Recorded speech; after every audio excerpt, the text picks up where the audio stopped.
Здравствуйте, дорогие туркменистанцы! Салам, хурматлы ватандашлар! Недавно по телевизору показали, как ты, Джахан, инспектировала объекты, а также ты выступала на конференции в Авазе. Ты говорила о благородной миссии женщин быть матерями и хранительницами семейного очага, о том, что якобы в Туркменистане укрепляются семейные ценности, развиваются творческие и интеллектуальные способности женщин, и что государство якобы гарантирует права женщинам.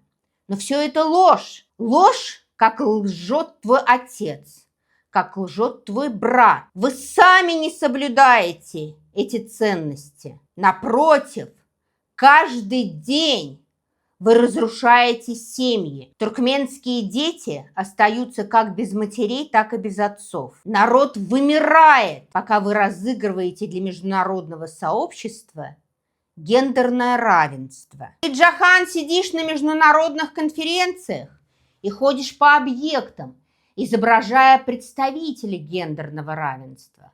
Но все мы прекрасно понимаем, что это показуха, рассчитанная на то, чтобы замазать глаза международному сообществу и показать правильную картинку.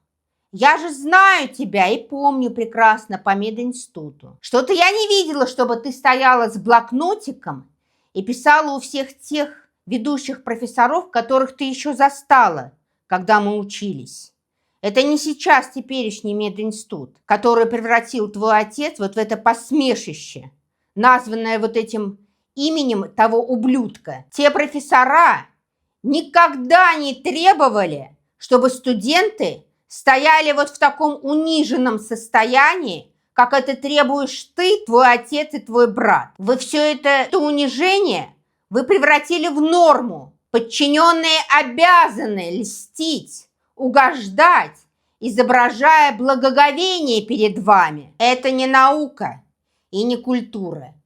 Это униженные люди, которые представляются всему народу по телевидению.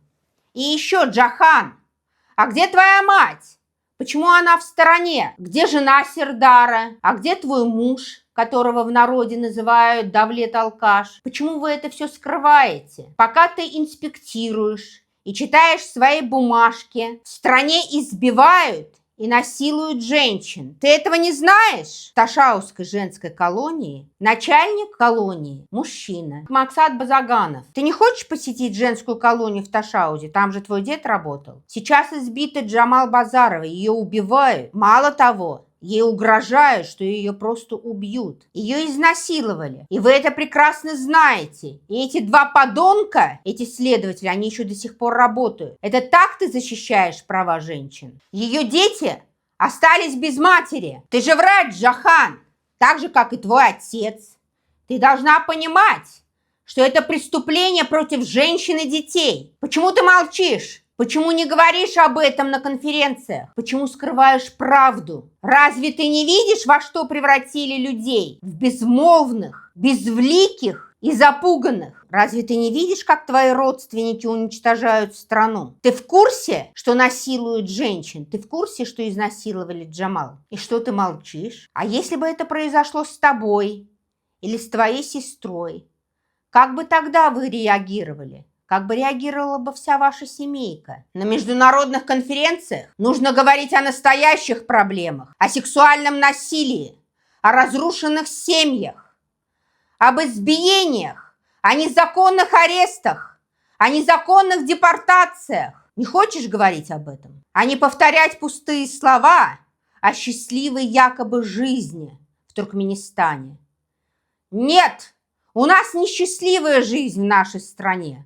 У нас ужасная жизнь в стране. И ты, Джахан, стала публичным лицом. И ты несешь такую же ответственность, как твой брат и отец, за беззаконие, которое происходит в стране. Народ не идиоты и не безумцы, какими вы хотите представить. Народ все видит и народ все слышит. Народ имеет право. Халкын хакывар.